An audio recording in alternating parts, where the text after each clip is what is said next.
हजार वोट के लेके कैसे क्या करता इस पंचायत फरी आई ए पहचान दी ए बंदूक ये देखो तो ना और गोड़िए में छाती दो गालबा एकदम डाई के रख देले बा। अरे दो गालबा तू ना जीबे घर से आज बहरी तो यही में लगा के मुंह में आज फंसरी जो तोरी माँ का मर जाओ तोरा से हम परेशाने बनी। अरे दादा हम तो उनको मुँह तेन तय कर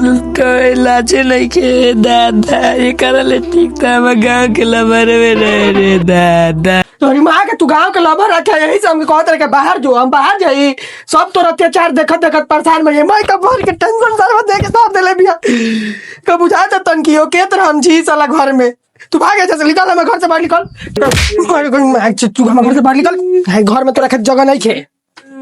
गए बाबूजी शादी करे बड़ा बियाह कैले बड़ा हमारा दहेज देले बड़ा नु का हम कुछ नहीं की जानता नहीं सब ले जो अपन हमके तोर सामान चीज से मतलब नहीं खे दूसरे के बाद निकल देना 2 दिन हमके जानते हैं निकल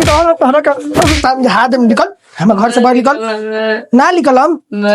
तार बाप में यदि किन के देले जमीनिया का के तू ना निकल तू अपन सब सामान शादी फादी के सब ले जो हमके ना के तोर बकरा बकरी ले जो ऐसे तरह कूलर के आवा का दरी अब सगरी ले जाए बाबू मत तू घेपत कहां से रहलू तू और तू दवा के बकरिया चले बेच के पैसा देवे नहीं है बस अच्छा फ्री में खातिर लोग सब तार बाबू का जमीनिया फ्री में रहत रू पहले तू हम घर से निकल बतिया मत निकल निकल तोहरी मां का तू इज्जत पूरा ले ले बाबू गांव मोहल्ला में से के हम अबे तारा के 2 दिन बाद समझाओ तो पंचायत बिटराई तो बुला लिए जाके बुलाए के अपन गांव मोहल्ला के मतलब नहीं कुछ पैसा लगा लो भराई तो सरवा के लाठी चली पंचायत बिटराई तो जाके आवे के बाव हम देखत नहीं क्या बता स्टार्ट हो गई गनी फिर लोग से बतिया लगे कोई मां का यही से मारता नहीं है कि हम मार रहल सी तो काहे फोनवा कटले हम जब नहीं हत माई यो खेला जो नत कर खेला बेला तम तार मुंह फोड़ दे तो के हम बोला तोर माई रहल से ना तो बोला फिर फोन करके बोला ऊ आओ बोल दिया माई बाप सब प्रधानों के जाके लेके आई पंचायत फरी आई तू हमार साथ रहबे के अपन लवर के साथ रहबे। ए प्रधान जी एजा तो कोनो लौकते नहीं कसन लागत सारा सब घर में घुस गेल बड़सन हमनी के देरी से बोला के जब बैठैले बड़सन। हाँ यार तबे से हमनी के बैठैले बड़सन गाय गोरू छोड़ के आइल बानी पानियो का भी व्यवस्था ना कइलसन सरवा सब तनी के पंचायत फरी वाली बड़स की मछली बाजार में बड़स हजार वोट के लेके कैसे क्या करता ई सरवा पंचायत फरी आई ए पहचान दी ए बंदूक ये देखो तो ना और गोड़िए में छाती अरे तनी हमर लइको तोरा के मारिए देलस त का गलती कर देलस तू भोसड़ी पूरा गांव भर के जना देबे आ माई बाप के बोला देबे पंचायत फरियावे खातिर उतार लइकवा हमके मरलो सब पिटलो स ई ना कहलो सका हां हमके मारो के पूरा में देह में दर्द बा हां। अरे हरमिया उ तोर मरद ह तो के मार ना सकेला एंग ने करबे तू पूरा गांव भर के बेरी बेरी तोर मजाक लगल बा पूरा हमर गांव के इज्जत चल जे हमर लइका के चलत न देत नि कौन प्रधान आइल बड़न का करत रह हमर लइका के चलो एबरा फरियाव तनी आवते ओइ लइका मरद त यही तरह मारी है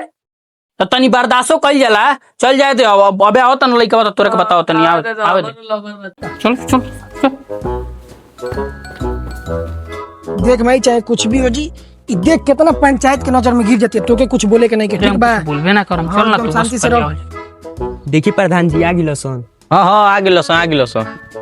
चलो कि इन करो के लोग को साथ ये प्रधान जी तो देखो ही के झाटपुर के बा साला बड़ा ऐसन ऐसन बात बोलता कि मिर्ची नियर लागता। चलो चल ये सामने चल सब कर बस इतने आदमी बनाओ और के होई तबे बुला लो बार बार पंचायत ना फरी आई करे तोर माई तबे से आवते भी आवत होई रास्ता में बिया काले से चलल भी अभी रास्ते में भी आवे दे डेट ना होला फोन कर फोन होई ना हमर दोगला भतार हमर बेटी के पियकड़ के साथे शादी करा दिलस उ लोपिए ना हमर बेटी के मार मार के बेदरंग कर देले बा देखल जा हमर बेटी कैसन बिया होता मायरे दीदी के जाए के तो मिठाई खाए के मिली ना हट दोगला ते नहीं पहले देख बेटी के कैसन हालत कइले बा का तो मार के ओकर जो कपाट फोड़ चलो चलो मम्मी रे मम्मी मार के देह में दर्द लिया देले भाई चुप रह हम आइल बन ना देखा तनी सब कोनो के का करतन सो तू चुप रह देख आई आइल बड़सन तोर दोनों भाई चुप रह देखा तनी कौन मार लेबा चुप अरे छोटका भाई दोनों गोड़ा मिल के संभाल। किया लाला भाई नो ऐसे पिटोलिया था नो निके हाँ, ठीक बा भाई तुम संभाल। बतावा से सर बस तनी के क्या समस्या बा तबे से बैठल बैठल हम गांठ फाट दिला। हां जी रउआ के प्रणाम बा। कहो तनी हम मेहरारू ही हो एके पूछा ही हम घरे आइल बे ते हम केवन चीज के दुख देले बानी लेकिन जब हम घर में घुसत नहीं कर कर कर कर कइले रहती है गरियावत रहती है हमके मौगा बनावत है हिजड़ा यहाँ तक ले बना देती है कौन चीज के हम पूछा तो कमी देले बनी के ताके जब बतियाओ। प्रधान जी प्रणाम। प्रणाम प्रणाम का समस्या बा? इ नतिया के बेटा हमके इतना मार ले बाकी में दर्द बा। इ नतिया के बेटा हमके गोर से खेलत रहे 2 दिन पहले अब कभी की अपन माई के बुला के अब चल जाए। अरे हमार बेटी की कितना मार देले चुप रहो हमाइल बन पहले पंचायत फरियावा हम ना प्रधान जी, ये तो गल तू साथ रहो पहले सुना है क्या कहत रहा है पहले हम बोले बता करा के शांति से रहो करा के बोल ले बता पहले ओकर बात तू बोलिए तू बोले कहत नहीं कि लवर रख ले बिया गोमी खाना मांगे तो कहत है कि हम लवर है हम ओकरे साथे जाई मैं दिन रात मोबाइल से पूछा के कार से बतियावती है। ना रे तू लवर रखले बड़ी ना माई झूठ बोला था। अरे हम झूठ बोलते हैं तो पूछा हम माई भी आए जा दिन भर काने कावा कौन भतारा से फोन पे बतियावत रहे एगो घर में भतार बटलई बताबो। एकरा के फोन करत रे दिन भर रे छियतरी सही सही बतईबे तू कोनो से बतियावे ले ना इ झूठ बोलता। और बतियावे ले तबे तो के थूक के चटवाई। प्रधान जी जब एजा लड़का लड़की के मेटरे नहीं खे तब पंचायत का उनकी खातिर बैठल बा हमारा तो बुझाते नहीं खे कुछ। प्रधान जी जब मामला बहुत गंभीर बाटे लड़की लड़का के मैटर बाटे तबे तना लीला होता। लाड़ फुचू फुचू बटिया के अबे साले हमरो के बतावा जना तो प्रधान जी के छाती में गोली मार। झट भुर के लड़का कौन बोला दिले बा एकला भरिया के बारे में कुछ मालूम बा? सरवा से झट झट भुर के लड़का जातर सब पंचायत फरियावे लात बटिया चलो बताई प्रधान जी कर हल भल प्रधान जी पुलिस आवता एमे से कौन पुलिस बोले बरे भाई तू बोले ले बड़े ना बाबू हम तो नहीं बोलैले। तू बोले ले बड़े रे हाँ हम ही बोले ले बनी मार पे का करम छियतरा। जब एकनी के पुलिसे बुलावे के रहला तो हमनी के काहे खातिर नहीं बनी जाए। बात तो सही बा जब पुलिसे बोलावे करल तो प्रधान जी के लान पके बोले लो चलो चलो चलो चलो चलो प्रणाम प्रधान जी प्रणाम बनी नो हां बढ़िया बनी। अच्छा कौन बोले सी हमनी के जल्दी बतावा सन टाइम नहीं हमनी के लगी। हम बोले ले बनी दारोगा जी इ नतिया के बेटा हमके मारे से तो हम का करी बताई रहू है। नरे सारा तू रले ह तू भौजी के मारते रे हाँ? दूर से बात करी दूर से बात करी हई के हो वो हमार सासू माई हवीन सासू माई वही कहती न तार लड़किया के मरले बा तो वो पक्ष खींचतारू न अरे तो लड़की के मारले बता लड़किया के शरीर पे चढ़ जाम का आप लड़किया के तनी साइड कर ले हनी अरे सरवा हनी आओ धरबा धर एक धर हवलदार धर एक पहले पहले बतिया सुनी हमर लड़का के छोड़ पहले बात सुन लो भतार रख ले बिया भतार हमर लड़का के रहते हुए हो लभर दैले बड़ू तू तो बताई मारी ना तो इनका लेके पूजा उतारी हो भौजी हमनियो के रात भर में तू लभर धर ले तारू आखिर में हमनियो के तनी जिए खाए दो।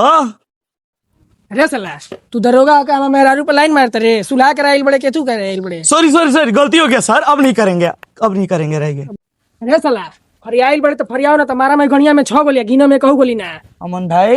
ये साला ज्यादा बोल रहा है पकड़िए तो इसको लेकर चले चले साला चल साला तू। रुका लो पहले गलतियां तो सुनो लो एकरा के बुलावा लो के बाद के लेके जाइए लो ओकर हथियार का देखा होता काहे हमनी का हथियार देखे लो सर पहले गलती समझ लो के बाद लेके जाइए लो गलती तो कहिए देले बाबू करो के बुला लो चलो चलो नहीं चलो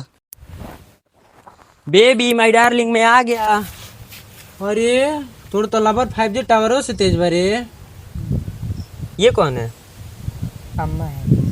अरे तू तो कहत रहे कि हमार लवरे नहीं कही कौन अरे तो गलवा रोका जी हमार दामाद सही बटे हमार लड़की आयो कहां से भणुआ पकड़ा गेल भाई दोनों गलत बनी से ये निकले जाई थाना में खींच के ए चल हट धर तू इशारा के हम हई भौजी के धर लेतनी चल रुकी एमे हमार का कसूर बा हमारा काहे पकड़त नहीं तू साला दूगो व्यक्ति के घर बर्बाद करते है तोरे में कसूरे नहीं के चल जल्दी चल चल साला चलो सब अभी लगेंगे यही पे साजे तुम लोग को चले